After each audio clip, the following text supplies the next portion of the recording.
बातमी एका जाहिरातीची आणि त्यामुळे निर्माण झालेल्या प्रश्नांची। सगळी वृत्तपत्र आणि बॅनरवर मुख्यमंत्र्यांची पानभर जाहिरात झळकल्यानं नव्या चर्चेला तोंड फुटलंय। एका बाजूला शिवमुद्रा आणि देवाभाऊ अशा आशयाखाली मुख्यमंत्र्यांचा शिवाजी महाराजांच्या चरणी फुलं वाहतानाचा फोटो झळकला।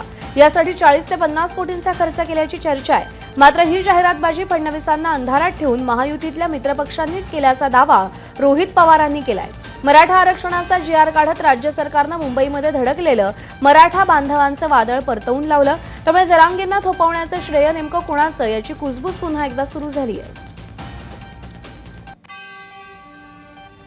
फडणवीसांच्या जाहिरातीवरून आता रोहित पवारांनी आणखी एक पोस्ट केली आहे। तुम्ही रोज 40 कोटीऐवजी 400 किंवा 4000 कोटीच्या जाहिराती छापा, आमचा आक्षेप नाही, पण या जाहिराती निनावी का छापल्या गेल्या असा सवाल रोहित पवारांनी या पोस्टद्वारे केलाय।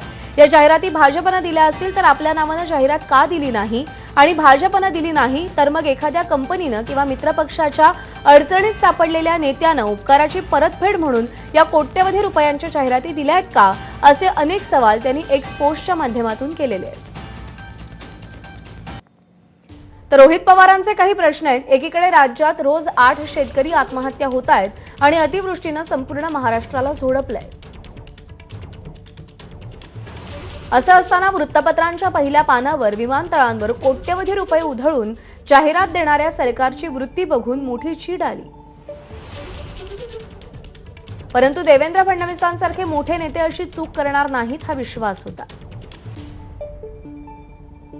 देवेंद्र फडणवीसांना न कळवताच सरकारमधील एका मंत्र्यानं परस्पर जाहिराती दिल्याचं समजलंय। विशेष म्हणजे जाहिरात देणारे मंत्री महोदय भाजपचे नाहीत तर मित्रपक्षाचे आहेत असं देखील कळतंय। मित्रपक्षाच्या मंत्र्यांनी मुख्यमंत्र्यांसाठी निनावी पद्धतीनं परस्पर एवढ्या कोट्यवधी रुपयांच्या जाहिराती का दिल्या? जाहिरातीसाठीचे कोट्यवधी रुपये कुठून आले? हा मंत्री कोण? जाहिरात देणारे समोर आले तर या सगळ्या प्रश्नांची उत्तरं नक्कीच मिळतील।